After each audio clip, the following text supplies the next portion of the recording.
เฮลโลสบายดีพ่อแม่พี่น้องหมู่สุขุสุคนมามื้อนี้เฮามาเฮ็ดขนมเค้กกล้วยหอมแซ่บๆกินนำกันสูตรนี้รับรองว่าแซ่บพวกเจ้าหอมหวานมันและที่สำคัญแม่นนุ่มพวกเจ้านุ่มแห้งสูตรนี้อยากแซ่นสูตรให้พ่อแม่พี่น้องได้เฮ็ดกินนำกันแซ่บๆพวกเจ้าง่ายๆบ่มีหยังยุ่งยากข้อยก็สิเฮ็ดลงวัดพวกเจ้าเฮ็ดใส่บาตรเฮ็ดแล้วละกันเฮ็ดแบบนี้แล้วเราก็ห่อแบบพลาสติกแรปห่อเป็นเทื่อละอันนะเอาใส่บาตรพวกเจ้าเฮาไปเบิ่งส่วนประกอบนำกันเลยว่ามีหยังแหน่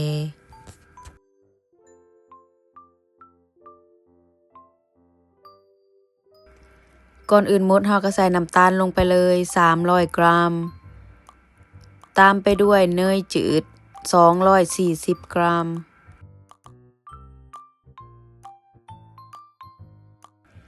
แล้วเฮาก็คนส่วนผสมทุกอย่างให้มันเข้ากัน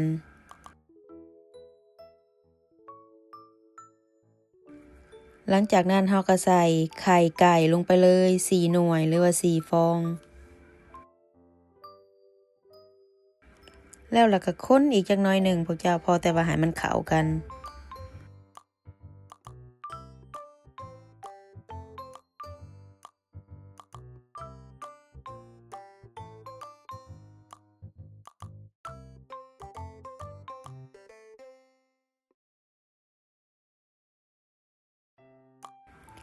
แล้วเฮาสิใส่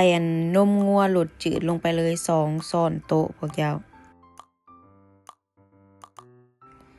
แล้วก็ตามไปด้วยกลิ่นวานิลา3ช้อนชาแล้วก็คนคือเก่าคนพอแต่ว่าให้มันเข้ากัน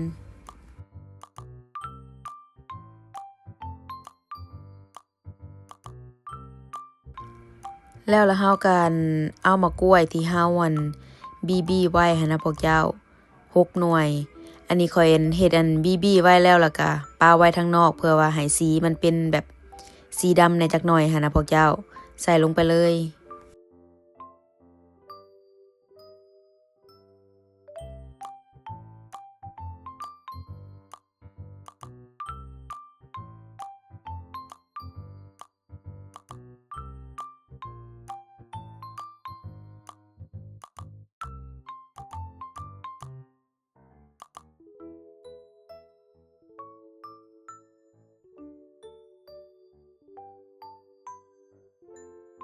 หลังจากเฮาคนส่วนผสมทุกอย่างให้มันเข้ากันดีแล้วก็เฮาสิใส่แป้งสาลีอเนกประสงค์ลงไปเลยพวกเจ้า600 กรัมก่อนเฮาสิใส่เฮาก็ร้อนมันเด้อพวกเจ้าเพราะว่า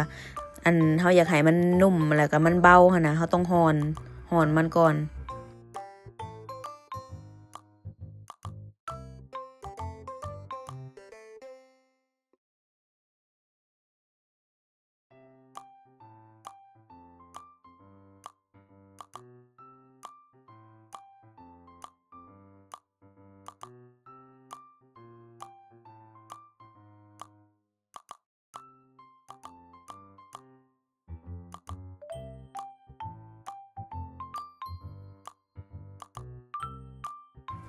อันนี้ก็แม่นเบกกิงโซดา3ช้อนชาตามไปด้วยผงพู3ช้อนชาและก็เกลือ2ช้อนชาพวกเจ้าแล้วก็ร่อนลงไปเลยใส่ลงไปในชามเฮาหั่นแหละ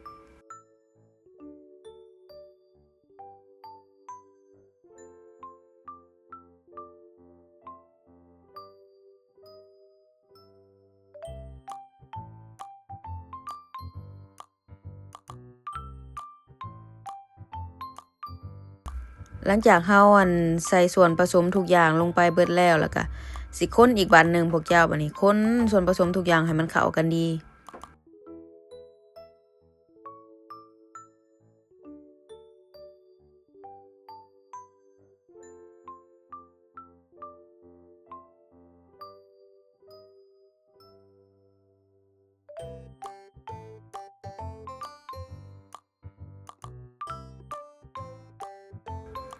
หลังจากเฮาคนส่วนผสมทุกอย่างเข้ากันดีแล้วเฮาก็สิมาตักใส่แบบนี้เลยพวกเจ้าข้อยสิตักใส่เป็นพิมพ์แบบนี้เลยถ้าไผมีพิมพ์แบบใดก็ใส่ได้เด้อพวกเจ้า อยากใส่อันใหญ่หรืออันน้อยก็แล้วแต่อันนี้ข่อยอยู่เฮือนครัวข่อยมีพิมพ์แบบนี้หั้นนะข่อยก็เลยสิใส่เป็นแบบนี้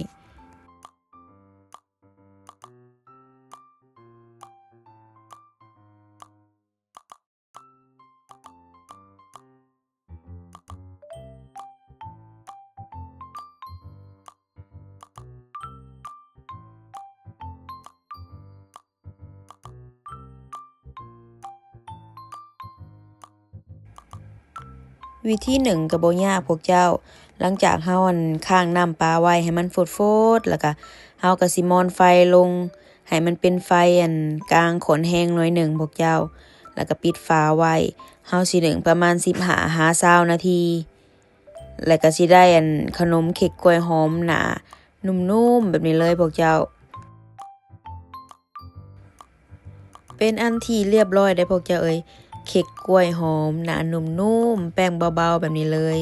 เฮ็ดง่ายๆแมันบ่พวกเจ้าบ่มีหยังยุ่งยากไผๆก็เฮ็ดได้ลองไปเฮ็ดเบิ่งเด้อสูตรนี้พวกเจ้าถ้าไผอยากกินเค้กกล้วยหอมแป้งนุ่มๆเบาๆแบบนี้ลองสูตรนี้รับรองว่าสิบ่ผิดหวัง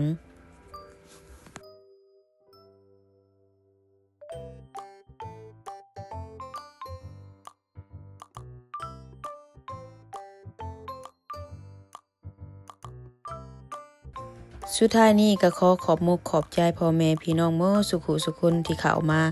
รับชมวิดีโอเพื่อเป็นกำลังใจให้แม่ครัวฝากกดไลค์กดแชร์แล้วก็ฝากกดติดตามให้ช่องแซ่บนัวครัวคนลาวในเด้อเจอกันคลิปหน้าบ๊ายบาย